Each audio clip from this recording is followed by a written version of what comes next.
Normal mapping, sometimes referred to as polybump mapping, is a fantastic new technology which allows the game developer to display a low-poly model as an ultra-high poly one while retaining the performance needed for smooth gameplay. Here are examples of game models using this technique. You can see from these examples how the surface depth appears to contain a lot of detail. This is the interaction of the scene lights with the bump information that gives this illusion of depth and detail. To explain this technique requires some knowledge of traditional bump mapping.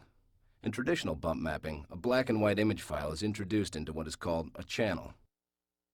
When this information is registered with a negative percentage, the bump appears to be receding.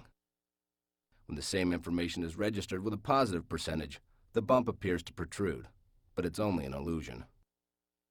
For if you were to rotate the model to see its profile, it would be noticeable that there's no actual bump at all.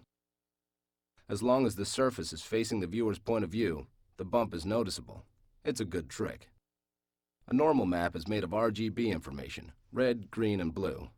Think of it as a three-dimensional map that not only describes height, but accurately depicts the angle of faces along with curves and complex angles. In short, they create a much better illusion of depth and detail. Normal mapping uses an industrial-strength algorithm to generate a lighting structure from a high-poly model. When rendering in real time in the game, only the low-poly model is used along with a previously generated normal map. The result is a high-quality simulation of the original high-poly model. With normal mapping, the desire is to document where light would interact with the surface of a high-poly model, store that information, then cast it onto a low-poly model for this dynamic effect. Rated M for mature.